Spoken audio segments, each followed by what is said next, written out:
अस्सलाम वालेकुम दोस्तों, तुसीं देख रहे हो मेरा पंजाब टीवी। तो मैं तुहाडा मेज़बान मोहम्मद लतीफ़ खरल। दोस्तों सब तो पहले अपने चैनल करो सबसक्राइब और नाल ही बैल आइकन करो प्रेस ताकि साड़ी हर नवी और बेहतरीन वीडियो का नोटिफिकेशन सब तो पहले तुहाडे वीरां तक पहुंचे ताकि आसानी मेरे वीर और वीडियो देख सकन।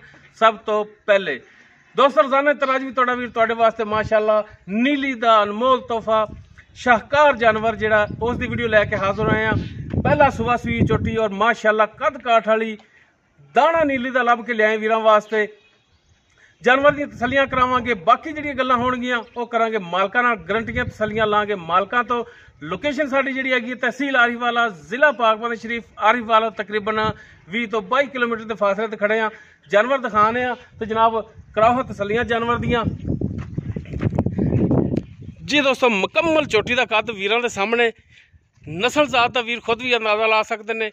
प्योर नीली का जानवर, कालियां स्या अखां, काला स्या मत्था, सिंह वीरां दे सामने और माशाअल्लाह तुन्नी कोली वीर चेक कर सकते हैं। छोटी वक्खी दे विच बिल्कुल छोटी वक्खी, कहण कवाण वाली गल्लां नहीं, तसलियां करावांगे भरावां दियां। और माशाअल्लाह माशाअल्लाह बंदे दे मत्थे ते कद आंदा इसदा, वेल बड़ी है और माशाअल्लाह ताज़ा सूई है, पिछे कट्टा है इसदे और एक हड्डी दे विच मुकम्मल पुट्ठा वीरां दे सामने, गिठ तो ज़्यादा खुड्डा है इसदा और माशाअल्लाह थण बड़ा सोहना लाजवाब पावर वाला थण लग्या है।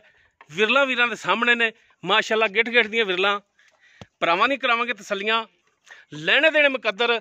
लेकिन माशाअल्लाह जानवर वीरां वास्ते लभ के लियांदा है अनमोल तोहफा नीली दा। माशाअल्लाह रुग रुग दा थण, विरला माशाअल्लाह पीढ़ी वाला थण लग्या, कल्ला कल्ला थण। तो जनाब माड़ा इहनूं टोर के दिखाया जी ताकि भरावां दी होवे तसल्ली कि जानवर टुरन फिरन दे विच भी 16 आने क्लीयर है। हाँ रसा खोल के टोरो। हाँ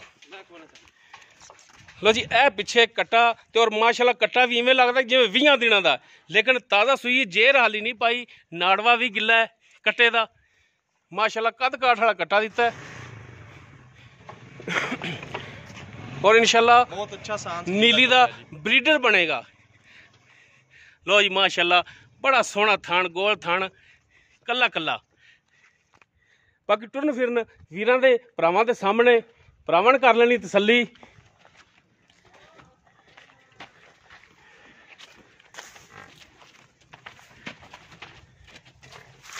ये माड़ा जिहा लम्मा टोरिया जी। लो जी माशाअल्लाह थब्बैं दे विच और फुट चौड़ा लिबास इसदा हवाना है जिहड़ा वीर चेक कर सकते हैं। पट्टां तो बाहर आ रहा है, बनो जी है बंदा नाल खड़ा है। माशाअल्लाह कद वेख सकते, कन्नां बुझ पाए कि नहीं पाए? कन्नां बुझ तो नहीं है माशाअल्लाह, कन्नां दे विच भी गिट गिट पशम। बनो जी टैग आप ही लवाया सी, फार्म का टैग। बाकी इसकी डिटेल वो हुण पुछने मालकां तो की हिसाब किताब इहदा जी। अस्सलाम वालेकुम जी। वालेकुम सलाम। की नाम की अपना? भाई तैमूर हसन मेरा नाम है। तैमूर हसन जी। अच्छा भाई तैमूर, चोटी जी अपनी घर दी जी घर दी बिल्कुल अपने फार्म दी है? हाँ जी बिल्कुल फार्म। व्यापार वाला काम नहीं अपना? नहीं व्यापार वाला बिल्कुल काम नहीं भाई, असी फंडरां लियाई दी ने तैयार करके सेल करी दी, साडा ये बिजनेस है। ठीक हो गया। ये हुण पहला सुबह सुई? पहला सुबह सुई, कोई शक नहीं, पहला सुबह सुई है। मुंह किवें? मुंह पूरे दंद ने जी। मुंह पूरी है? हाँ गलत गल नहीं करन दे, पूरे दंद ने। ठीक हो गया, मुंह पूरी है, पहला सुबह सुई है जी बिल्कुल। ते किन्ने घंटे हो गए सुई नूं? ये 2 घंटे हो गए ने। 2 घंटे हो गए। जेर हाली नहीं पाई? नहीं जेर हुणे 60 दिंदी है बस हुण हाँ जी। जेर रह गई पाउण वाली। बाकी बोला जेड़ा कोई कट्टे नूं चंगाया या नहीं? नहीं हाले नहीं चंगाया, चंगा लांदे थोड़ा बहुत चंगाया ते थोड़ा बहुता? हाँ जी थोड़ा बहुत चंगाया। बाकी चोया नहीं दा उवें ही खड़ा है? हाँ जी बिल्कुल सही हो गया। थाना की गारंटी? जी बिल्कुल गारंटी। धार मार के चेक की? हाँ जी बिल्कुल चेक। 16 ने थाना? बिल्कुल कोई मसला मसैल कोनी? कोई मसला मसाइल नहीं, कोई पिछे का भी मसला कोनी? नहीं नहीं कोई मसला नहीं, वो हर चीज की गारंटी। वो गारंटी होगी अपनी? बिल्कुल उस हर चीज की गारंटी होगी। ठीक हो गया। पहला सुबह ताज़ा सूई, जेर दे विच हाली बोले दे विच, मूँह पूरी। तो जनाब हुण दुध तो अगे नसीब दा ਦੁੱਧ ਪਾਇਦਾ ਜੀ ਜਿੰਨਾ ਕੋਈ ਪਾਸ ਨਸੀਬਾਂ ਦਾ ਔਰ ਪਾਇਦਾ ਹੈ, ਠੀਕ ਹੈ, ਕਿਉਂਕਿ ਪਹਿਲਾ ਸੂਆ ਸੂਈ ਹੈ। ਲੇਕਿਨ ਮਾਸ਼ਾਅੱਲਾ ਜਿਵੇਂ ਦਾ ਕੱਦ ਕਾਠ ਹੈ, ਜਿਵੇਂ ਲਿਬਾਸ ਹੈ, ਇਨਸ਼ਾਅੱਲਾ ਝੋਟੀ ਦੁੱਧ ਚੰਗਾ ਕਰੇਗੀ।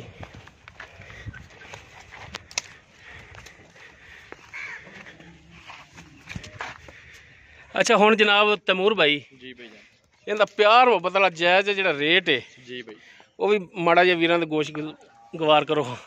ਬਈ ਇਹਦਾ ਪਿਆਰ ਮੁਹੱਬਤ ਵਾਲਾ ਜਿਹੜਾ ਰੇਟ ਹੈ ਨਾ, ਅਸੀਂ ਇਹਦੀ ਡਿਮਾਂਡ ਕਰ ਰਹੇ ਹਾਂ ਜੀ 6 ਲੱਖ ਰੁਪਇਆ। 6 ਲੱਖ ਇਸ ਦੀ ਡਿਮਾਂਡ ਕਰ ਰਹੇ ਜੀ ਹੋ। ਬਈ ਬਿਲਕੁਲ, ਇਹਦੇ ਵਿੱਚੋਂ ਕੋਈ ਪਿਆਰ ਮੁਹੱਬਤ ਥੋੜਾ ਬਹੁਤ ਪਿਆਰ ਮੁਹੱਬਤ ਹੋ ਜਾਏਗਾ। ਯਾਰ ਪਤਾ ਹੈ ਤੈਮੂਰ ਭਾਈ, ਗੁੱਸਾ ਨਹੀਂ ਕਰਨਾ ਮੇਰੀ ਗੱਲ ਦਾ। ਬਿਲਕੁਲ ਆਪਾਂ ਜਾਨਵਰ ਇੱਥੇ ਲਈਏ ਨਾ ਸੱਜੇ ਖੱਬੇ, ਹਾਂਜੀ ਬਿਲਕੁਲ ਬਈ 1000 2000 3000 ਕਿਰਾਇਆ ਪੈ ਗਿਆ। ਹਾਂਜੀ ਬਾਜ਼ ਦੋਸਤ ਐਸੇ ਨੇ ਕਿ ਜਿਨ੍ਹਾਂ ਨੂੰ 20 ਹਜ਼ਾਰ ਕਿਰਾਇਆ ਪੈਂਦਾ ਹੈ, ਜੀ 30 ਪੈਂਦਾ ਹੈ। ਜੀ ਉਹ ਬਿਲਕੁਲ, ਕਿਰਾਏ ਛੱਡੋਗੇ ਕਿਰਾਇਆ ਭਾੜਾ? ਕਿਰਾਇਆ ਪੜਾ ਛੱਡ ਦਾਂ ਥੋੜਾ ਬਹੁਤ, ਮਤਲਬ ਤੁਸੀਂ ਆਖ ਰਹੇ ਨਾ 20000 ਪੈਂਦਾ ਹੈ, ਹਾਂਜੀ ਤੇ 10-15,000 ਰੁਪਇਆ ਅਸੀਂ ਛੱਡ ਦਾਂਗੇ ਕਿਰਾਇਆ। ਖੁੱਲ ਕੇ ਮਿਹਰਬਾਨੀ ਕਰ ਲਓ। ਚਲੋ 20000 ਰੁਪਇਆ ਅਸੀਂ ਛੱਡ ਦਾਂਗੇ। 5,80,000 ਰੁਪਏ ਚ ਜੇ ਕੋਈ ਭਰਾ ਸ਼ੌਕੀਨ ਹੋਵੇ ਝੋਟੀ ਦਾ ਤੇ 5,80,000 ਦੀ ਝੋਟੀ ਦੇ ਦਾਂਗੇ। 5,80,000 ਦੇ ਹਾਂਜੀ ਬਿਲਕੁਲ ਤੇ ਇਸ ਦੇ ਵਿੱਚੋਂ ਕੋਈ ਭਰਾ ਆ ਜਾਂਦਾ ਹੈ ਜੀ ਤੇ ਉਹਨਾਂ ਦੇ ਵੀ ਆਏਗਾ ਦੀ ਦੀਦ ਕਰੋਗੇ? ਜੀ ਕਰਾਂਗੇ, ਜ਼ਰੂਰ ਕਰਾਂਗੇ, ਚਾਹ ਪਾਣੀ ਛੱਡਾਂਗੇ ਇਹਨਾਂ ਨੂੰ ਜ਼ਰੂਰ ਛੱਡਾਂਗੇ। ਠੀਕ ਹੋ ਗਿਆ ਜੀ। ਜੀ ਦੋਸਤੋ ਪਹਿਲਾ ਸੂਆ ਸੂਈ ਤਾਜ਼ਾ ਸੂਈ ਖੜੀ ਬੋੜੇ ਦੇ ਵਿੱਚ ਖੜੀ, ਪਿੱਛੇ ਇਸ ਦੇ ਇਹ ਕੱਟਾ ਹੈ। ਡਿਮਾਂਡ ਇਸ ਦੀ 6 ਲੱਖ, ਬਾਕੀ ਕਿਰਾਏ ਵਾਸਤੇ 20,000 ਰੁਪਇਆ ਮਜ਼ੀਦ ਛੱਡਣਗੇ। 5,80,000 ਕਹਿ ਰਹੇ ਨੇ ਫਾਈਨਲ ਜਾ, ਲੇਕਿਨ ਇਨਸ਼ਾਅੱਲਾ ਕੋਈ ਭਰਾ ਆਇਆ ਤੇ ਇਸ ਦੇ ਵਿੱਚੋਂ ਵੀ ਥੋੜੀ ਬਹੁਤ ਗੁੰਜਾਇਸ਼ ਕਰਾਵਾਂਗੇ। ਅਗਰ ਕਿਸੇ ਵੀਰ ਦੇ ਜਾਨਵਰ ਪਸੰਦ ਆ ਜਾਂਦਾ ਹੈ ਉਹ ਵੀਰ ਨੰਬਰ ਤੇ ਰਾਬਤਾ ਕਰ ਸਕਦਾ ਹੈ 0321 57 29 251 WhatsApp ਕਾਲ ਨੰਬਰ ਹੈ। ਵੀਡੀਓ ਅਗਰ ਪਸੰਦ ਆਵੇ ਇਹਨੂੰ ਲਾਈਕ ਸ਼ੇਅਰ ਔਰ ਕਮੈਂਟ ਜ਼ਰੂਰ ਕਰਿਆ ਜੇ। ਇਸ ਦੇ ਨਾਲ ਹੀ ਆਪਣੇ ਮੇਜ਼ਬਾਨ ਮੁਹੰਮਦ ਲਤੀਫ ਖਰ ਨੂੰ ਦਿਓ ਇਜਾਜ਼ਤ। ਇਨਸ਼ਾਅੱਲਾ ਮਿਲਾਂਗੇ ਇੱਕ ਨਵੀਂ ਔਰ ਬਿਹਤਰੀਨ ਵੀਡੀਓ ਨਾਲ। ਅੱਲਾ ਹਾਫਿਜ਼।